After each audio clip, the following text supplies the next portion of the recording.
Martinho Lutero, o grande reformador, 1483-1546. No cárcere, sentenciado pelo Papa a ser queimado vivo, João Hus disse: podem matar o ganso. Em alemão, sua língua natal, Hus, é ganso. Mas daqui a 100 anos, Deus suscitará um cisne que não poderão queimar. Enquanto caía a neve e o vento frio uivava como fera em redor da casa, nascia esse cisne em Eisleben, Alemanha. No dia seguinte, o recém-nascido era batizado na igreja de São Pedro e São Paulo. Como era dia de São Martinho, recebeu o nome de Martinho Lutero. 102 anos depois de João Hus expirar na fogueira, o cisne afixou na porta da igreja em Wittenberg as suas 95 teses contra as indulgências, ato que gerou a grande reforma. João Hus enganara-se em apenas 2 anos na sua predição.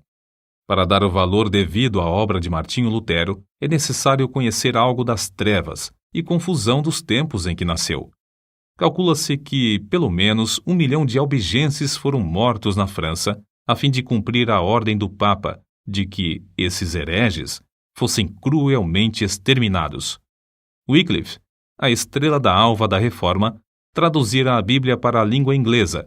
João Hus, discípulo de Wycliffe, morrera na fogueira, na Boêmia, suplicando ao Senhor que perdoasse os seus perseguidores. Jerônimo de Praga, companheiro de Hus, e também erudito, sofrera o mesmo suplício, cantando hinos nas chamas até o último suspiro. João Essália, notável pregador de Erfurt, fora preso por ensinar que a salvação é pela graça. Seu frágil corpo fora metido entre ferros, onde morreu 4 anos antes do nascimento de Lutero. Na Itália, 15 anos depois de Lutero nascer, Savonarola, homem dedicado a Deus e fiel pregador da palavra, foi enforcado e seu corpo reduzido a cinzas, por ordem da Igreja Romana. Em tempos assim, nasceu Martinho Lutero. Como muitos dos mais célebres entre os homens, era de família pobre. Dizia ele: sou filho de camponeses. Meu pai, meu avô e meu bisavô eram verdadeiros camponeses. A isso acrescentava: há tanta razão para vangloriarmos-nos de nossa ascendência quanto há para o diabo se orgulhar da sua linhagem angélica. Para vestir, alimentar e educar seus 7 filhos, os pais de Martinho esforçavam-se incansavelmente. O pai trabalhava nas minas de cobre, a mãe, além do serviço doméstico, trazia lenha às costas da floresta. Os pais não somente se interessavam pelo desenvolvimento físico e intelectual dos filhos, mas também pelo espiritual. Quando Martinho chegou à idade de compreender, seu pai ensinou-o a ajoelhar-se ao lado da sua cama à noite e rogava a Deus que fizesse o menino lembrar-se do nome de seu Criador. Eclesiastes, capítulo 12, versículo 1. Sua mãe era sincera e devota. Ensinou seus filhos a considerar todos os monges como homens santos e a sentir todas as transgressões dos regulamentos da Igreja como transgressões das leis de Deus. Martinho aprendeu a recitar os 10 mandamentos e a oração do Pai Nosso, a respeitar a Santa Sé na distante e sagrada Roma e a olhar, tremendo, para qualquer osso ou fragmento de roupa que tivesse pertencido a algum santo. A base da sua religião formava-se mais em que Deus é um juiz vingativo do que um amigo de crianças. Mateus, capítulo 19, versículos 13 ao 15. Quando já adulto, Lutero escreveu: estremecia e tornava-me pálido ao ouvir alguém mencionar o nome de Cristo, porque fui ensinado a considerá-lo como um juiz encolerizado. Fomos ensinados que devíamos, nós mesmos, fazer propiciação por nossos pecados, que não podemos fazer compensação suficiente por nossa culpa, que é necessário recorrer aos santos dos céus e clamar a Maria para desviar de nós a ira de Cristo. O pai de Martinho, satisfeitíssimo pelos trabalhos escolares do filho, na vila onde morava, mandou-o, aos 13 anos, para a escola franciscana na cidade de Magdeburgo. O moço apresentava-se frequentemente no confessionário, onde o padre lhe impunha penitências e o obrigava a praticar boas obras para obter a absolvição. Esforçava-se incessantemente para adquirir o favor de Deus pela piedade, desejo esse que o levou mais tarde à vida em convento. Para conseguir a sua subsistência em Magdeburgo, Martinho era obrigado a esmolar pelas ruas, cantando canções de porta em porta. Seus pais, achando que em Eisenach passaria melhor, mandaram-no estudar nessa cidade, onde moravam parentes de sua mãe. Esses parentes, porém, não auxiliaram, e o moço continuou a mendigar o pão. Quando estava a ponto de abandonar os estudos e começar a trabalhar com as mãos, certa senhora de recursos, Dona Úrsula Cota, atraída por suas orações na igreja e comovida pela humilde maneira de receber quaisquer restos de comida nas portas das casas, acolheu-o entre a família. Pela primeira vez, Lutero experimentara fartura. Mais tarde, ele referiu-se a Eisenach como a cidade bem amada. Quando Lutero se tornou famoso, recebeu em sua casa, em Wittenberg, um dos filhos da família Cota, que cursava naquela cidade. Domiciliado na casa da sua extremosa mãe adotiva, Dona Úrsula, Martinho desenvolveu-se rapidamente, recebendo uma sólida educação. Seu mestre, João Trebúnius, era homem culto e de métodos esmerados. Não maltratava os alunos como os demais mestres. Conta-se que, ao encontrar os moços da sua escola, cumprimentava-os tirando o chapéu, porque ninguém sabia quais seriam dentre eles os doutores, regentes, chanceleres e reis. O ambiente da escola e no lar era-lhe favorável para produzir um caráter forte e inquebrantável, tão necessário para enfrentar os mais temíveis inimigos de Deus. Martinho Lutero era mais sóbrio e devoto que os demais rapazes da sua idade. Acerca desse fato, Dona Úrsula, na hora da morte, disse que Deus tinha abençoado seu lar grandemente desde o dia em que Lutero entrara em sua casa. Logo depois, os pais de Martinho alcançaram certa abastança.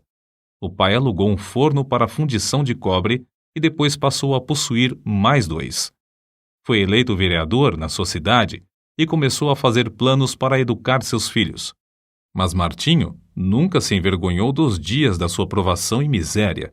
Antes, reconhecia que fora a mão de Deus dirigindo-o e qualificando-o para a sua grande obra. Como poderia alguém, depois de homem feito, encarar fiel e destacadamente as vicissitudes da vida, se não aprendesse por experiência enquanto jovem? Aos 18 anos, Martinho ansiava estudar numa universidade. Seu pai, reconhecendo a idoneidade do filho, enviou-o a Erfurt, o centro intelectual do país, onde cursavam mais de 1.000 estudantes. O moço estudou com tanto afinco que, no fim do 3º semestre, obteve o grau de bacharel em filosofia. Com a idade de 21 anos, alcançou o 2º grau acadêmico e o de doutor em filosofia. Os estudantes, professores e autoridades prestaram-lhe significativa homenagem. Havia, dentro dos muros de Erfurt, 100 prédios que pertenciam à igreja, inclusive 8 conventos. Havia também uma importante biblioteca que pertencia à universidade, e ali Lutero passava todo o tempo de que podia dispor. Sempre suplicava fervorosamente a Deus que o abençoasse nos estudos. Dizia ele: orar bem é a melhor parte dos estudos. Acerca dele, escreveu certo colega: cada manhã ele precede seus estudos com uma visita à igreja e uma prece a Deus. Seu pai, desejoso de que seu filho se formasse em direito e se tornasse célebre, comprou-lhe a caríssima obra Corpus Juris. Mas a alma de Lutero suspirava por Deus, acima de todas as coisas. Vários acontecimentos influenciaram-no a entrar para a vida monástica, passo que entristeceu profundamente seu pai e horrorizou seus companheiros de universidade. Primeiro, achou na biblioteca o maravilhoso livro dos livros, a Bíblia completa, em latim.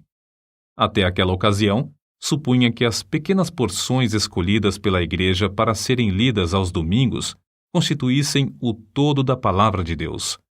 Depois de uma longa leitura, exclamou: "Oh, se a providência me desse um livro como este, só para mim!"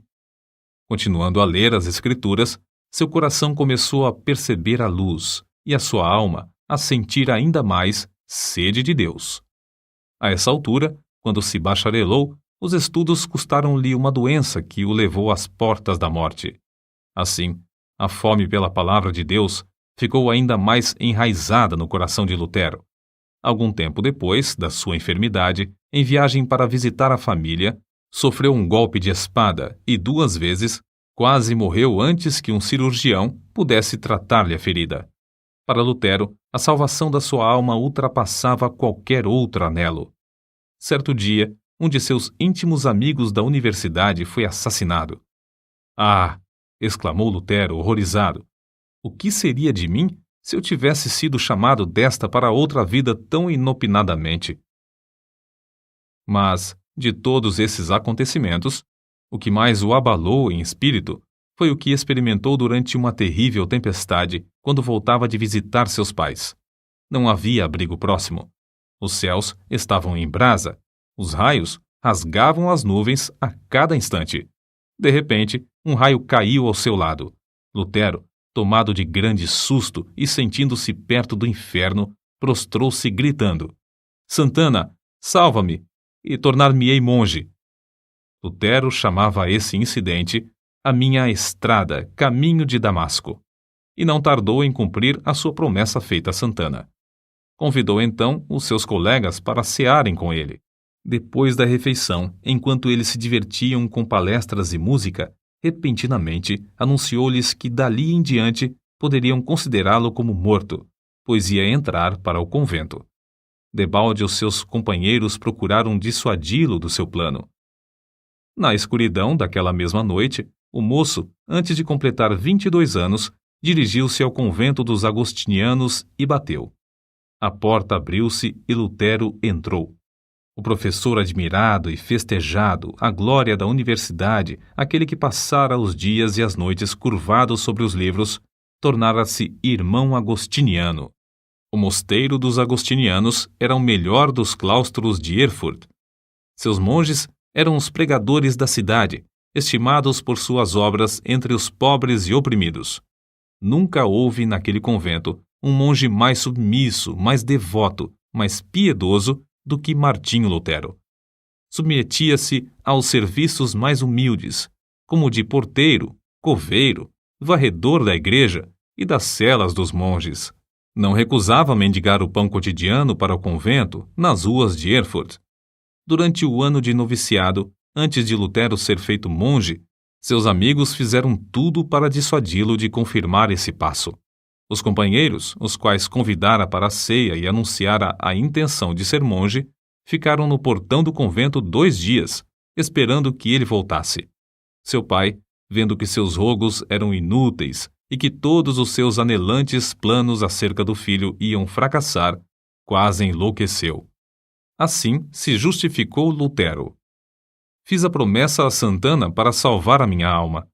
Entrei para o convento e aceitei esse estado espiritual somente para servir a Deus e ser-lhe agradável durante a eternidade.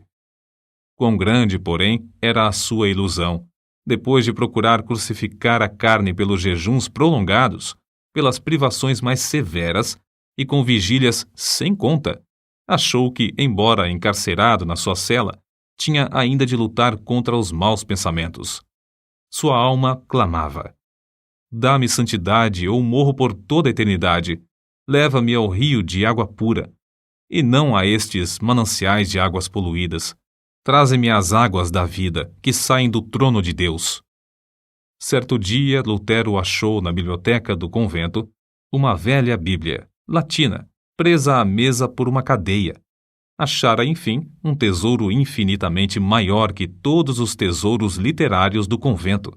Ficou tão embevecido que, durante semanas inteiras, deixou de repetir as orações diurnas da ordem. Então, despertado pelas vozes da sua consciência, arrependeu-se de seu desleixo. Era tanto o remorso que não podia dormir. Apressou-se a reparar o seu erro. Fê-lo com tanto anseio que não se lembrava de alimentar-se. Então, enfraquecidíssimo por tantos jejuns e vigílias, sentiu-se oprimido pelas apreensões até perder os sentidos e cair por terra. Aí os outros monges o acharam, admirados novamente de sua excepcional piedade. Lutero somente voltou a si depois de um grupo de coristas o haver rodeado, cantando. A suave harmonia penetrou-lhe o coração e despertou o seu espírito. Ainda assim, lhe faltava a paz perpétua para a alma. Ainda não havia ouvido cantar o coro celestial. Glória a Deus nas alturas, paz na terra, boa vontade para com os homens. Nessa altura, o vigário-geral da ordem agostiniana, Staupitz, visitou o convento. Era homem de grande discernimento e devoção enraizada. Compreendendo logo o problema do jovem monge, ofereceu-lhe uma Bíblia na qual Lutero leu que o justo viverá da fé. Por quanto tempo tinha ele anelado! Oh, se Deus me desse um livro destes só para mim! Agora ele o possuía. Na Bíblia achou grande consolação, mas a leitura não podia completar-se em um dia. Ficou mais determinado do que nunca a alcançar paz para sua alma, na vida monástica, jejuando e passando noites a fio sem dormir. Gravemente enfermo, exclamou: os meus pecados, os meus pecados! Apesar de sua vida ter sido livre de manchas, como ele afirmava e outros testificavam, sentia sua culpa perante Deus, até que um velho monge lembrou-lhe uma palavra do credo: creio na remissão dos pecados. Viu então que Deus não somente perdoara os pecados de Daniel e de Simão Pedro, mas também os seus.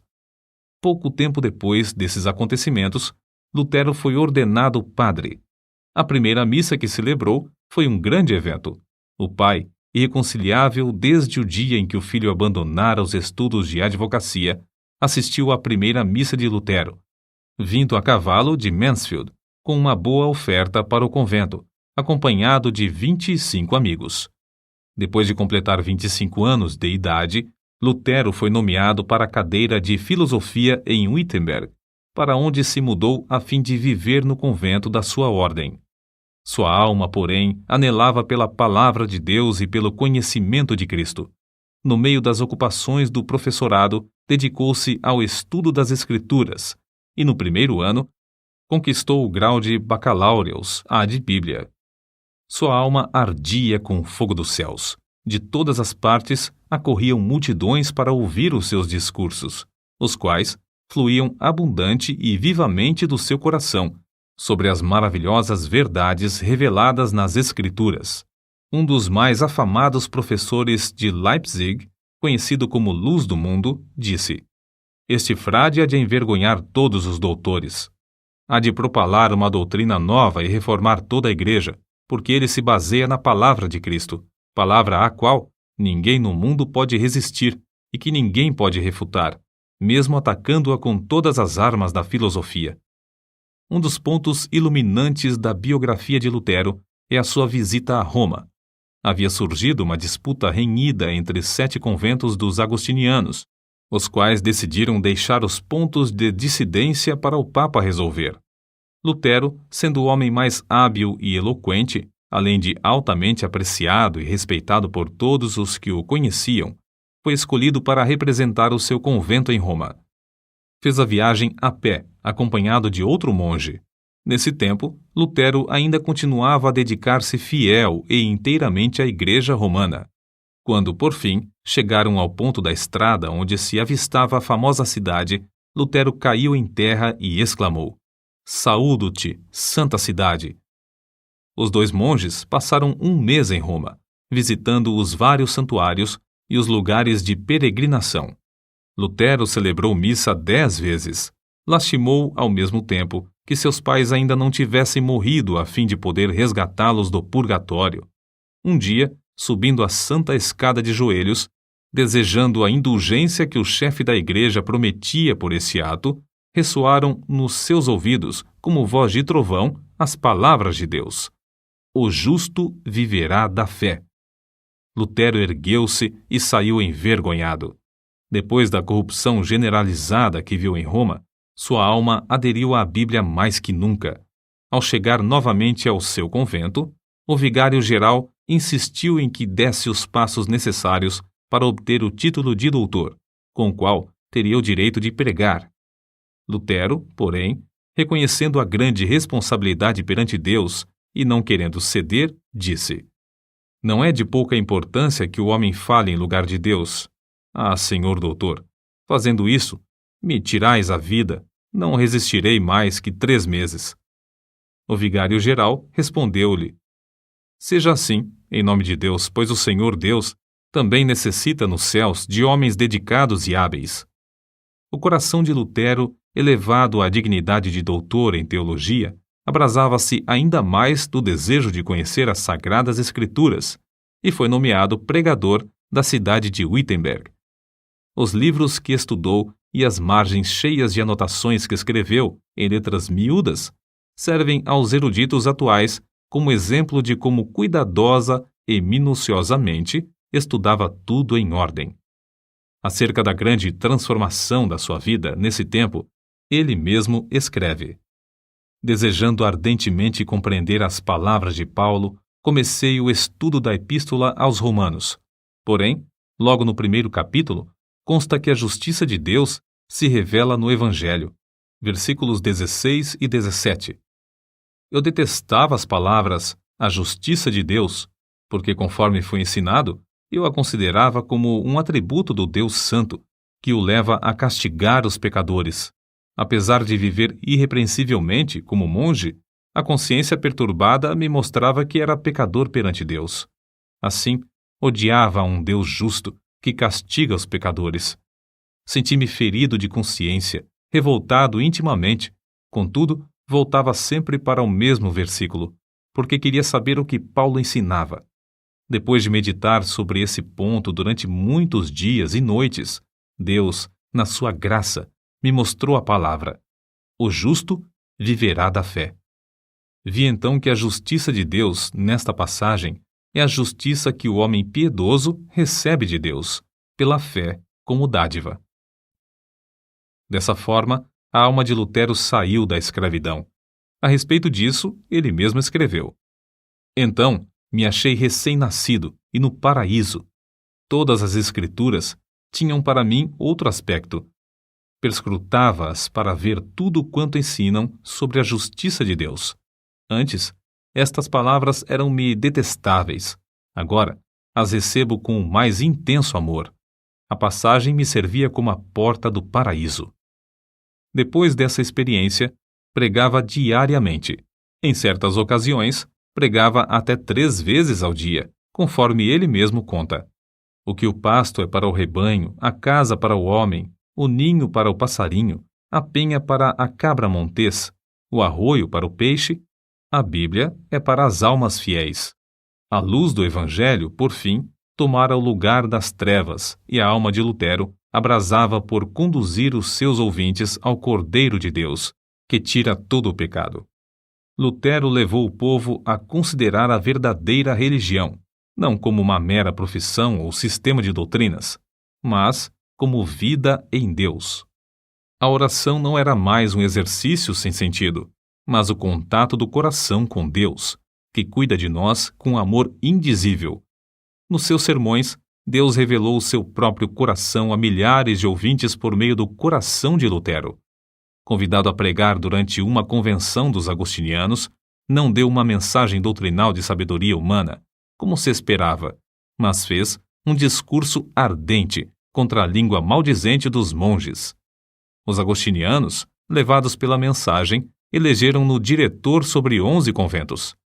Lutero não somente pregava a virtude, mas praticava-a, amando verdadeiramente o próximo. Nesse tempo, a peste vinda do Oriente visitou Wittenberg. Calcula-se que a 4ª parte do povo da Europa, inclusive a metade da população alemã, foi ceifada pela morte.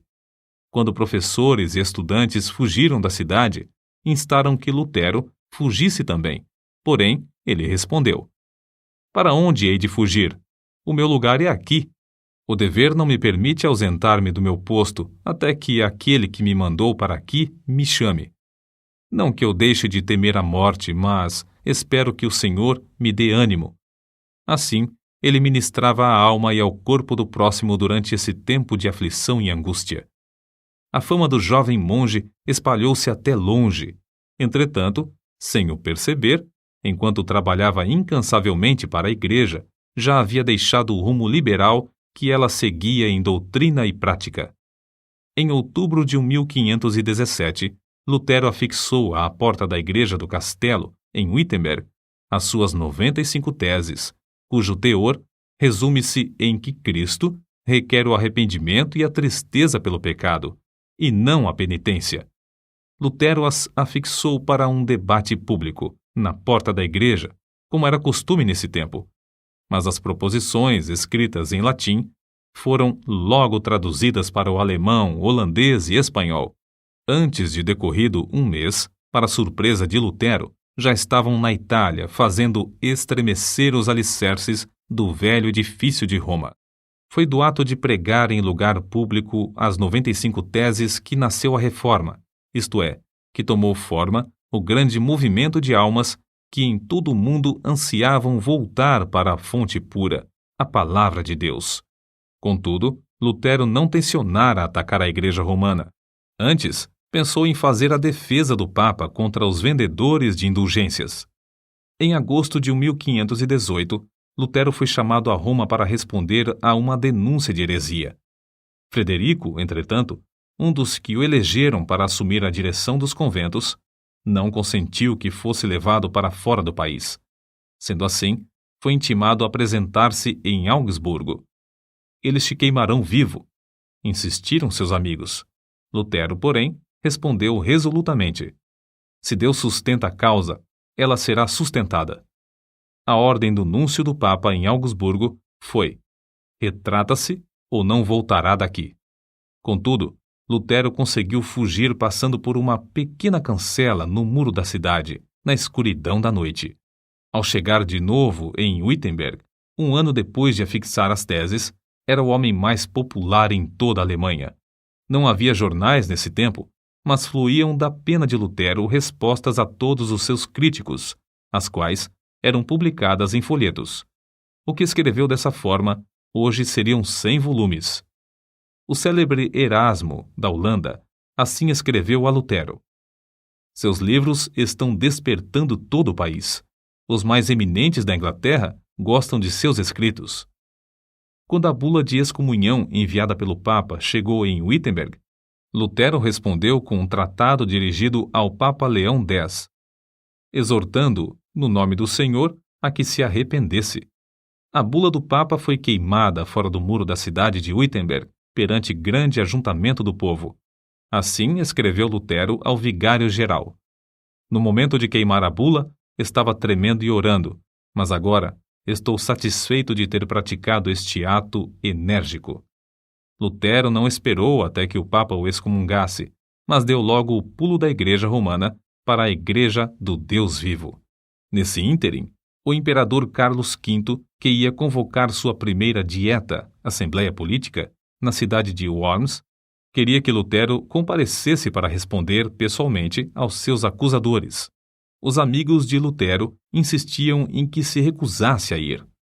Não fora John Hus entregue a Roma para ser queimado apesar da garantia de vida por parte do imperador? Mas em resposta a todos os que se esforçavam por dissuadi-lo de comparecer perante seus terríveis inimigos, Lutero, fiel à chamada de Deus, respondeu: ainda que haja em Worms tantos demônios quantas sejam as telhas nos telhados, confiando em Deus, eu aí entrarei. Depois de dar ordens acerca do trabalho, no caso de ele não voltar, partiu. Na sua viagem para Worms, o povo afluía em massa para ver o grande homem que teve coragem de desafiar a autoridade do Papa. Em Mora, pregou ao ar livre, porque as igrejas não mais comportavam as multidões que queriam ouvir seus sermões. Ao avistar as torres das igrejas de Worms, levantou-se na carroça em que viajava e cantou o hino de sua autoria, Ein feste Berg, Castelo Forte, que se tornaria o mais famoso da Reforma. Ao entrar, por fim, na cidade, estava acompanhado de uma multidão muito maior do que a que fora ao encontro de Carlos V. No dia seguinte, foi levado perante o imperador, ao lado do qual se achavam o delegado do Papa, 6 eleitores do Império, 25 duques, 8 margraves, 30 cardeais e bispos, 7 embaixadores, os deputados de 10 cidades e grande número de príncipes, condes e barões.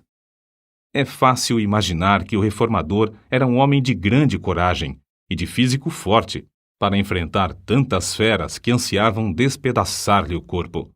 A verdade é que passara uma grande parte da vida afastado dos homens, e mais ainda, achava-se fraco da viagem durante a qual foi necessário que um médico o atendesse. Entretanto, mostrou-se corajoso, não em sua própria força, mas no poder de Deus. Sabendo que tinha de comparecer perante uma das mais imponentes assembleias de autoridades religiosas e civis de todos os tempos, Lutero passou a noite anterior em vigília. Prostrado com o rosto em terra, lutou com Deus, chorando e suplicando. Um dos seus amigos ouviu-o orar assim: Ó Deus Todo-Poderoso, a carne é fraca, o diabo é forte. Ah, Deus, meu Deus, que perto de mim estejas contra a razão e a sabedoria do mundo. Falo, pois somente tu podes fazer.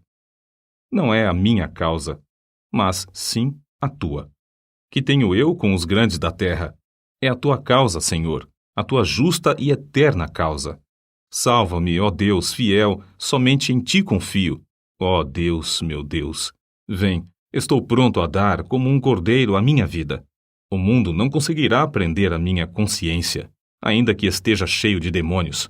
E se o meu corpo tem de ser destruído, a minha alma te pertence e estará contigo eternamente. Conta-se que, no dia seguinte, na ocasião de Lutero transpor a porta para comparecer perante a Dieta, o veterano general Freudesburgo colocou a mão no ombro do reformador e disse-lhe: Pequeno monge, vais a um encontro diferente, que eu ou qualquer outro capitão jamais experimentamos, mesmo nas nossas conquistas mais ensanguentadas. Contudo, se a causa é justa e sabes que o é, avança no nome de Deus, e não temas nada. Deus não te abandonará. O grande general não sabia que Martinho Lutero vencera a batalha em oração e que entrava somente para declarar-lhes que a havia vencido de maiores inimigos. Quando o núncio do Papa exigiu de Lutero, perante a augusta Assembleia, que se retratasse, ele respondeu: Se não me refutardes pelo testemunho das Escrituras ou por argumentos, uma vez que não creio somente nos papas e nos concílios, por ser evidente que já muitas vezes se enganaram e se contradisseram uns aos outros, a minha consciência tem de ficar submissa à palavra de Deus. Não posso retratar-me, nem me retratarei de qualquer coisa, pois não é justo nem seguro agir contra a consciência. Deus me ajude. Amém. De volta ao seu aposento, Lutero levantou as mãos ao céu e exclamou com o rosto todo iluminado: Está cumprido, está cumprido. Se eu tivesse 1000 cabeças, preferiria que todas fossem decepadas antes de me retratar. A cidade de Worms, ao receber as notícias da ousada resposta de Lutero ao núncio do Papa, alvoroçou-se. As palavras do reformador foram publicadas e espalhadas entre o povo, que afluiu para honrá-lo. Apesar de os papistas não conseguirem influenciar o imperador a violar o salvo-conduto, para que pudessem queimar numa fogueira o assim chamado herege, Lutero teve de enfrentar outro grave problema. O edito de excomunhão entraria imediatamente em vigor, e Lutero, por causa dessa penalidade, era considerado criminoso. Ao findar o prazo do seu salvo-conduto, devia ser entregue ao imperador. Todos os seus livros deviam ser apreendidos e queimados, e o ato de ajudá-lo, de qualquer maneira, era também considerado crime capital. Mas para Deus é fácil cuidar dos seus filhos. Lutero, regressando a Wittenberg, foi repentinamente rodeado num bosque por um bando de cavaleiros mascarados que, depois de despedirem as pessoas que o acompanhavam, conduziram-no alta noite ao castelo de Wartburgo, perto de Eisenach. Isto foi um estratagema do príncipe da Saxônia para salvar Lutero dos inimigos que planejavam assassiná-lo antes de chegar à casa. No castelo, Lutero passou muitos meses disfarçado. Usou o nome de Cavaleiro Jorge e foi tido como morto. Fiéis servos de Deus oravam dia e noite pelo reformador. As palavras do pintor Alberto Dürer exprimem o sentimento do povo. Ó Deus, se Lutero fosse morto, quem agora nos exporia o Evangelho?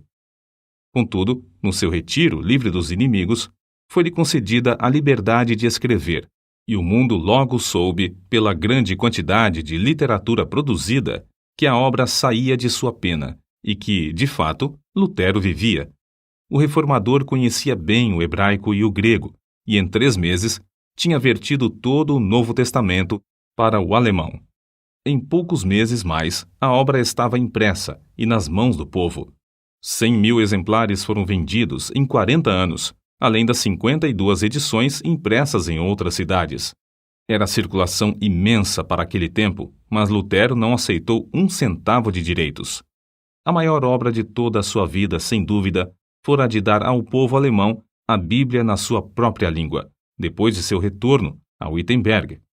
Já existiam outras traduções, mas escritas numa forma de alemão latinizado que o povo não compreendia.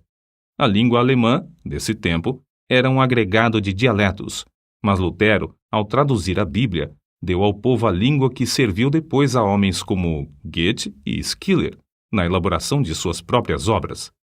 O êxito de Lutero em traduzir as Sagradas Escrituras para o uso das mais humildes verifica-se no fato de que, depois de 4 séculos, sua tradução permanece como a principal. Outra coisa que contribuiu para o êxito da tradução de Lutero é que ele era erudito em hebraico e grego e traduziu direto das línguas originais. Contudo, o valor da sua obra não se baseia tão somente em seus indiscutíveis dotes literários. O que lhe conferiu realidade foi que o reformador conhecia a Bíblia, como ninguém podia conhecê-la, sem primeiro sentir a angústia eterna e achar nas Escrituras a verdadeira e profunda consolação. Lutero conhecia intimamente e amava com sinceridade o autor do livro. O resultado foi que o seu coração abrasou-se com o fogo e poder do Espírito Santo.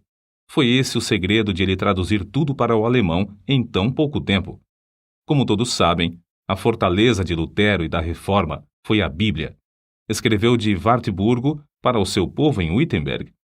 Jamais em todo o mundo se escreveu um livro mais fácil de compreender do que a Bíblia. Comparada aos outros livros, é como o sol em contraste com todas as demais luzes. Não vos deixeis levar a abandoná-la sob qualquer pretexto da parte deles. Se vos afastardes dela por um momento, tudo estará perdido. Podem levar-vos para onde quer que desejem. Se permanecerdes com as Escrituras, sereis vitoriosos. Depois de abandonar o hábito de monge, Lutero resolveu deixar por completo a vida monástica, casando-se com Catarina von Bora, freira que também saíra do claustro por ver que tal vida é contra a vontade de Deus.